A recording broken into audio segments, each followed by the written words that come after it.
Landry, QPF, planificateur financier. Jenny Provencher, fiscaliste chez Victor, associée chez Olivier.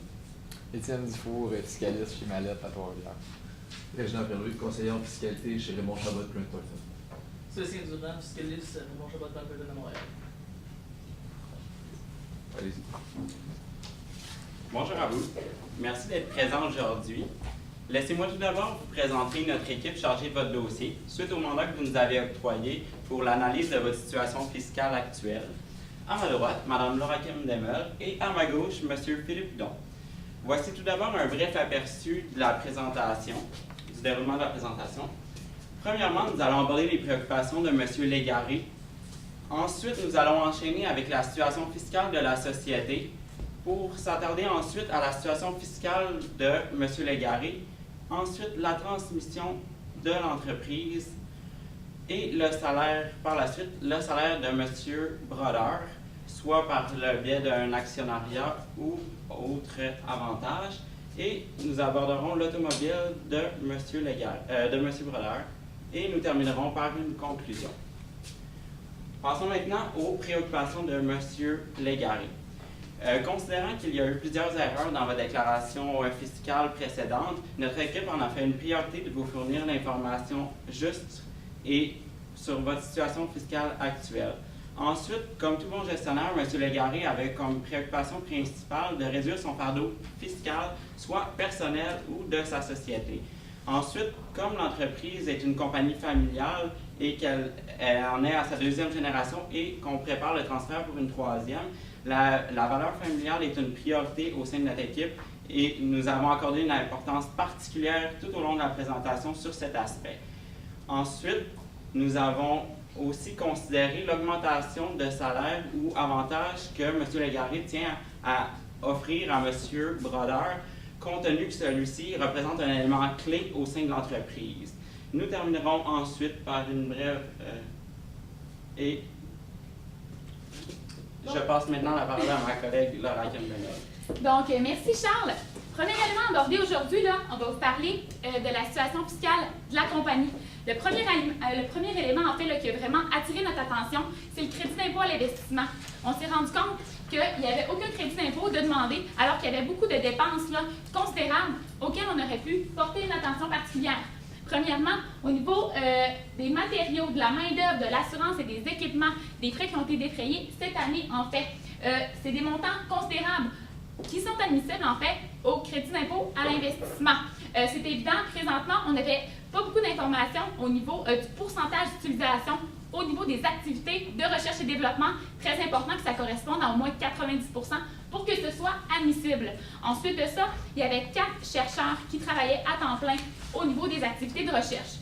Nous, ce qu'on a considéré, c'est un salaire approximatif de 80 000 sur 3 ans, on fait un montant d'à peu près 960 000 Au niveau des frais généraux, il y a 2 méthodes qu'on pouvait utiliser. En fait, on pouvait regarder au niveau des frais réels sur lesquels on n'avait pas d'informations. Cependant, la méthode alternative est souvent très intéressante, ce qui correspond à 55 % des salaires pour 528 000 Donc, en fait, ce qu'on comprend là, c'est qu'il y a à peu près 3 000 de frais de R&D qui n'a pas été considéré dans la déclaration fiscale. Montant très important qui pourrait apporter un crédit d'impôt d'à peu près 1 million de dollars. Donc, c'est vraiment un élément important à considérer dans la déclaration fiscale de la compagnie. Si on enchaîne, en fait, ce qu'on voulait vous dire, c'est que le crédit est applicable, premièrement, au niveau de l'impôt de la partie 1. On sait déjà qu'il y a des impôts à payer au niveau de la corporation, donc on est capable de les annuler avec ce crédit-là. Nous, ce qu'on considère qui serait vraiment préférable pour la société, c'est d'utiliser le crédit pour venir annuler juste le bon montant au niveau des impôts payables par la société. Ensuite de ça, les dépenses restent toujours dans la déclaration fiscale, en fait, là, pour reporter à l'infini les dépenses pour réduire les impôts des années futures. Ensuite de ça, au niveau des frais de représentation, il y avait certaines petites erreurs, petites coquilles, donc on voulait rajouter le tir, en fait, pour éviter encore des erreurs dans le futur. Donc, au niveau des billets de saison, au niveau là, de ces billets-là, c'est non admissible, on le sait. Donc, petite erreur au niveau de la déclaration. Les repas non admissibles, on sait qu'il y a des repas qui sont pris sur les lieux de travail. Donc, étant donné qu'on est toujours sur les lieux de travail, pas de déplacement au niveau de la ville ou de la métropole, en fait, là. Donc, c'est non admissible. Donc, ça réduit les dépenses admissibles à un montant de 8 400 $ environ. Donc, une réduction de la dépense d'à peu près 5 500 à considérer. Au niveau de la subvention, on a vu à peu près une subvention en fait là, qui a diminué la fraction non amortie du coût en capital de 104 000 L'élément qui a vraiment attiré notre attention ici, là, en fait, c'est que si le bâtiment n'est pas conservé pendant 4 ans, en fait, la subvention peut être remboursable. Donc, en fait, elle n'est pas vraiment gagnée par l'entreprise. Donc, nous, ce qu'on considère, c'est que ça serait plutôt une genre de subvention reportée. Ce qu'on ferait à ce moment-là, là, c'est qu'on serait capable de rétablir le montant de la FNAC de montant de 104 000 pour utiliser une déduction pour amortissement supplémentaire d'environ 4 160 pour réduire les impôts de 800 à ce moment-là. Donc, si on fait un bref sommaire, on avait un revenu imposable de 230 000 au départ. On augmente les frais de représentation étant donné qu'il y a certaines déductions qui étaient non admissibles. Ensuite de ça, une augmentation de la déduction pour amortissement pour un RI d'à peu près 230 000 Donc, augmentation légère de la charge fiscale de 245 comme on a précisé tout à l'heure, en fait, là, on va réduire tous les impôts à zéro avec le crédit d'impôt à l'investissement. Donc, pas de fardeau fiscal à ce niveau-là. Si on continue un petit peu, là, au niveau, en fait, on avait un conseil. On s'est rendu compte que l'entreprise prenait toujours de l'argent comptant pour payer tous les investissements, ce que nous, on ne trouve pas nécessairement logique. Il y aurait une meilleure méthode, en fait, là, de procéder. En fait, pour 2 raisons. La valeur de l'argent dans le temps, premièrement, ça serait plus intéressant d'emprunter à la banque quand on fait des investissements au niveau de la société pour retarder le paiement, avoir des liquidités en plus dans la société. Ensuite de ça, il faut penser aussi que quand on achète un bien producteur de revenus, on est capable de déduire les intérêts. Donc, ça peut venir réduire les revenus dans le futur. Donc, petit conseil au niveau de la corporation. On peut maintenant enchaîner avec le revenu du particulier, en fait, revenu de M. Légaré. Premièrement, revenu dividende.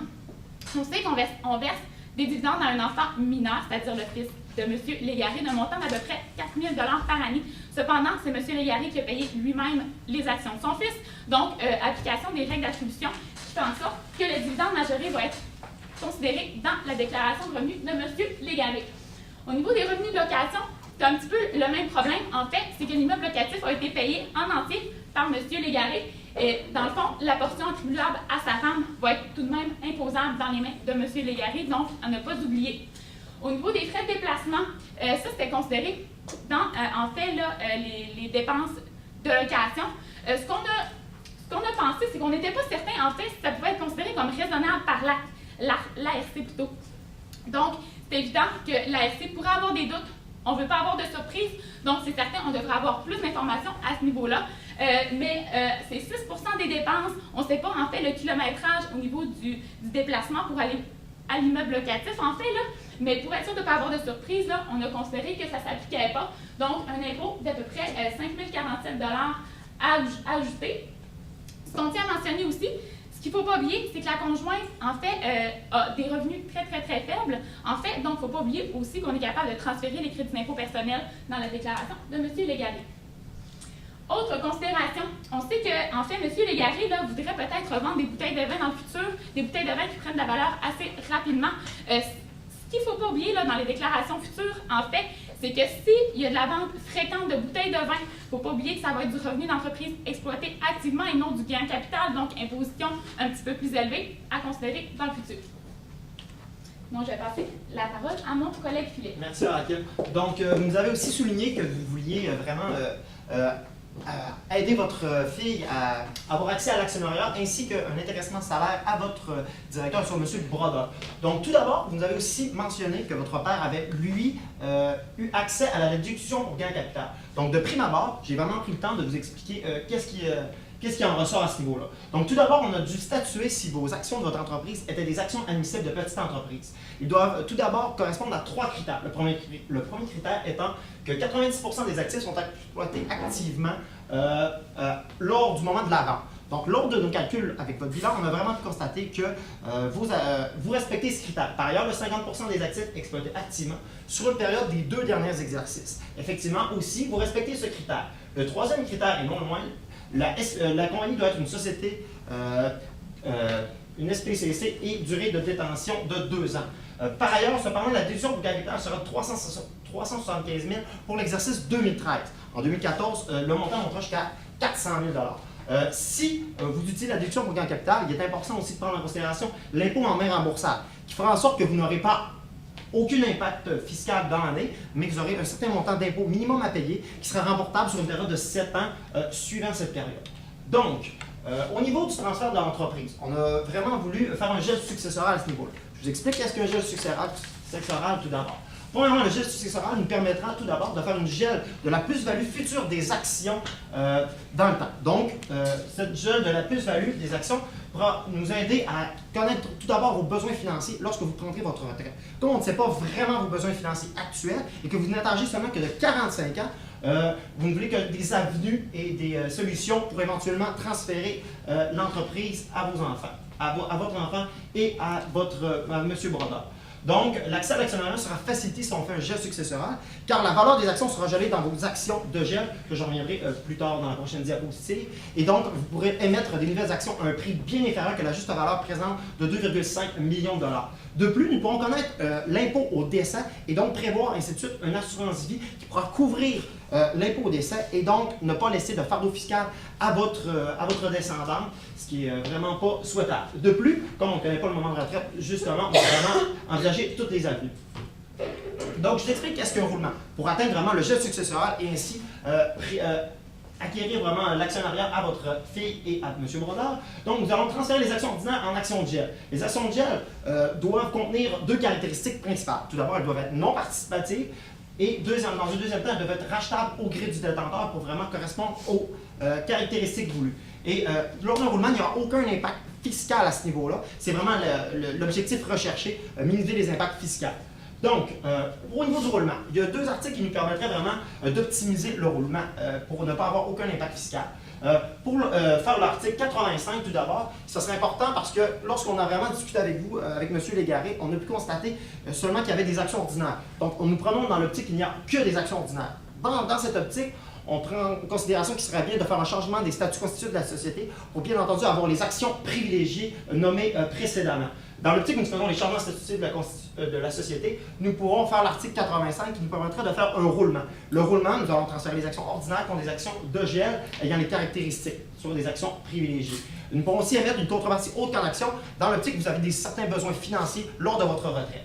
Nous avons aussi un autre article que nous pourrions utiliser sur l'article 86 du remaniement de capital. À ce niveau-là, nous allons faire un remaniement complet de votre capital action, donc vider complètement votre catégorie de capital action ordinaire, en émettre du nouveau ayant les caractéristiques susmentionnées, ainsi que émettre du nouveau capital action ordinaire et émettre des nouvelles actions à d'autres personnes. De plus, nous pourrons aussi mettre une contrepartie haute qu'en action. Lors du roulement, comme mentionné précédemment, l'émission des actions ordinaires, nous allons pouvoir l'émettre des prix des actions à 1 $, dépendamment dans la portion que vous voulez émettre au prix et dans la proportion que vous voulez. Finalement, on a pensé aussi qu'il serait peut-être bon de penser à un supplément, mettre une fiducie en place. Je vous explique tout d'abord. Une fiducie, comme vous avez actuellement 3 enfants et que seulement une de vos 3 enfants est intéressée à l'actionnariat et qu'elle n'a que 21 ans, et que vos 2 enfants ont 8 et 13 ans et que vous n'êtes âgé que de 45 ans, vous n'avez pas nécessairement tout de suite d'idée si vos enfants sont intéressés à l'entreprise. Et comme ils sont trop jeunes pour avoir d'idées à ce niveau-là, et comme vous avez vraiment une tradition entrepreneuriale au sein de votre famille depuis 2 générations et que ça s'en va vers une 3e génération, et que ceux-ci ont déjà des actions au sein d'une compagnie publique, la Banque Royale, et que vous tentez d'aller dans ce sens-là, on a pensé que ça pourrait être une bonne solution. Et comme nous ne savons pas l'âge de votre retraite. Et comme l'actionnariat de votre fille n'est âgé de que 21 ans, et que vous ne savez pas si effectivement les autres enfants ne seront pas intéressés plus tard à aller dans l'entreprise, on penserait qu'une fiducie serait une bonne idée. La fiducie nous permettrait deux choses principales, soit de retarder le choix des bénéficiaires, ainsi que la proportion que nous pourrions donner. Donc, ce serait vraiment intéressant, lorsque vous voudriez savoir si vos enfants sont intéressés à l'actionnariat et ne pas avantager plus un enfant et donc créer certains litiges au niveau de la famille. Donc, je prête la parole à Mme Laura Gibb qui va continuer. Au niveau du salaire de Jean Brodeur, premièrement, on sait que c'est un employé clé de l'entreprise. On veut l'intéresser à l'actionnariat, puis on veut augmenter son revenu, justement, pour le conserver au sein de l'entreprise. On a parlé tout à l'heure de gel successoral. Le fait de financer les actions via gel successoral, d'y émettre des actions à prix minime, ça c'est une façon, en fait, c'est certain que c'est pas une augmentation de salaire, c'est pas une entrée de fonds, mais ça évite une grosse sortie de fonds. Donc ça reste vraiment quelque chose de très intéressant pour lui. Comme on a mentionné aussi, s'il y a les actions, c'est certain qu'on peut lui verser des dividendes. ce qui augmente en fait son revenu également. Ensuite de ça, ce qu'on a pensé, c'est les options d'achat d'actions. Évidemment, si on retarde le gel un petit peu, c'est certain que nous, on veut le conserver, là, cette personne-là au sein de l'entreprise. Donc, on peut lui émettre des options d'achat d'actions. Premier élément à faire attention, c'est certain, il va y avoir un avantage imposable dans le salaire de M. Jean Brodeur pour faire en sorte qu'il soit capable d'utiliser la déduction dans son revenu aussi. Ce qu'il faut faire, c'est qu'il faut éviter absolument d'émettre les options d'achat d'actions à prix de faveur. Comme ça, on maximise en fait, on réduit le fardeau fiscal de M. Brodeur avec les options d'achat d'actions. À ce moment-là, il va avoir quand même un accès facilité au niveau de l'actionnariat tout en dépensant des sommes minimes. Donc, je vais laisser la parole à Charles pour l'automobile. Merci, Laura Kim. Au niveau de l'avantage lié à l'utilisation de l'automobile, deux options ont été considérées afin de répondre aux souhaits de M. Brodeur, soit l'utilisation personnelle de sa voiture ou l'automobile fournie par l'employeur. Voyons tout de suite la première option, soit la location personnelle de l'Audi par M. Brodeur. Une augmentation du revenu imposable de 10 800 a été constatée, considérant que la location de 900 $ par mois n'est jugée non raisonnable par l'ARC. Ensuite, nous avons mis les dépenses déductibles et calculé une proportion pour affaires de 60 %. Donc, au total, nous avons une augmentation du revenu imposable de 3 872. La deuxième option est soit l'automobile fournie par l'employeur. Donc, le droit d'usage et l'avantage lié à l'automobile ont été calculés. Donc, une augmentation du revenu imposable de 3 300 $. Suite à ces calculs, notre équipe vous suggère d'utiliser l'automobile fournie par l'employeur car elle minimise l'impact fiscal sur le revenu de M. Brodeur et avantage également l'entreprise. Je repasse la parole à mon collègue. Donc, tout d'abord, comme on a pu vraiment parler, les principaux points qu'on a vraiment voulu mettre accent, tout d'abord au niveau de la déclaration d'impôt corporatif. Au niveau de la déclaration d'impôt corporatif, on va pouvoir vraiment voir que le crédit d'impôt à l'investissement était vraiment un point majeur. Comme il y avait certains éléments qui étaient un petit peu nébuleux, comme au niveau des salaires, ainsi que la période des salaires. Comme on sait que vous avez depuis 3 ans que vous avez des salaires au niveau de la recherche et développement, ce serait aussi important vraiment de savoir si on est capable de justifier les salaires et savoir vraiment les différencier, savoir s'ils sont vraiment complètement dédiés aux recherches et développement. En cas de vérification de l'Agence du revenu du Canada, comme vous ne voulez pas avoir de surprise, vous serez vraiment capable de savoir si on est capable de détailler au niveau du crédit d'impôt à l'investissement à ce niveau-là. Le crédit d'impôt à l'investissement va nous permettre vraiment de réduire l'impôt à un seuil minimum à l'entreprise, ainsi diminuer l'impact fiscal. Par ailleurs, au niveau de la déclaration d'impôt personnel aussi, on a pu voir que certains petits bémols au niveau, mais l'impact est très minime et qu'il n'y aura pas vraiment de points majeurs à ce niveau-là. Au niveau du transfert d'entreprise, ce qu'on a vraiment voulu mettre sous lumière, c'est que vous aviez plusieurs choix qui vous étaient disponibles pour transférer l'entreprise. Cependant, le moment de transfert d'entreprise étant poussé plus tard, bien, on vous suggérait vraiment de cristalliser vraiment immédiatement votre DGC, votre déduction pour gain en capital, car comme votre entreprise se qualifie immédiatement pour la déduction en capital et qu'on ne sait pas si dans 10 ans ou 15 ans, votre entreprise sera effectivement capable de se qualifier pour. Donc, on vous considère vraiment de cristalliser la déduction en capital le plus tôt possible. Malgré que si vous ne savez pas la portion que vous voulez donner en actionnariat à votre fille ou encore à M.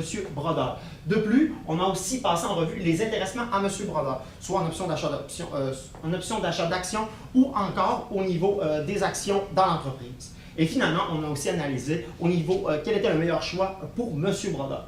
Donc, c'est ce qui conclurait notre présentation. Si vous avez des questions. Oui, monsieur? J'ai une petite question. Vous me parlez de cristalliser ma DGC. D'abord, est-ce que vous avez fait une analyse à savoir si la DGC serait vraiment admissible, étant donné que les personnes qui acquièrent les actions peuvent être des personnes liées, dont ma fille? Eh bien, tout d'abord, ce qu'on a voulu faire pour savoir si vous étiez admissible à la cristallisation, comme on ne sait pas le moment dont vous voulez donner les actions à votre fille, ce qu'on a voulu faire, vous, c'est vraiment vous permettre, on a vraiment analysé à savoir si les actifs au niveau du bilan vous donnaient la possibilité d'avoir la DGC, soit vos APE. Mais comme actuellement, on sait que vous voulez avoir la DGC, on ne sait pas le moment dont vous le donnez, on a vraiment concentré à savoir si effectivement vos actions immédiatement se qualifiaient pour la DGC. Puis il n'y a aucun problème à vendre les actions, disons, à ma fille en toutes circonstances. Eh bien, ce serait comme on ferait une cristallisation, on échangerait, vous ne seriez plus participant et vous ne contrôleriez plus la société parce que vous n'auriez seulement que des actions non participatives et que celles-ci seraient rachetées au crédit du détenteur. Donc, les nouvelles actions pourraient être émises en portion à votre fille, à vous, ainsi qu'à M. Brodeur. Vous avez parlé de fiducie, vous avez parlé d'avantages de retarder les décisions, tout ça. Mais est-ce qu'il y a des avantages fiscaux reliés à ça, à la fiducie? Oui, bien entendu, il y a plusieurs avantages fiscaux. Comme tout d'abord, dans une fiducie, tout ce qu'on pourrait aussi utiliser le taux d'impôt progressif des particuliers, ce qui permettrait aussi d'étaler le revenu à ce niveau-là.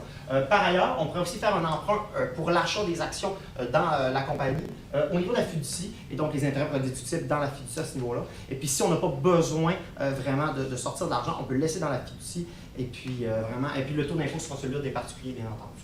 OK. Mettons qu'on parle juste comme ça, de déduction de gain en capital, y a-t-il quelque chose de particulier, peut-être, qui pourrait être le fun? Non, en fiducie, on ne pourrait pas utiliser de déduction de gain capital au niveau de la fiducie. Les actions seraient données aux particuliers et les particuliers pourraient, eux, utiliser la déduction pour gain capital à ce niveau-là. OK. Est-ce que tout le monde pourrait le faire? Une fiducie ou la déduction pour le gain capital? Oui, est-ce que tous les bénéficiaires? Toutes les personnes de la famille peuvent utiliser. Toutes les personnes. Donc, votre fille ainsi que vos 2 enfants, si éventuellement vous leur transférez des actions, éventuellement, les actions devraient être admissibles encore là, avec le test qu'on a fait précédemment. Okay. Puis une autre question, je parlais là, de prêter de l'argent à Charlotte pour que Charlotte achète mes actions. Y a-t-il quelque chose que je dois savoir vu que c'est ma fille?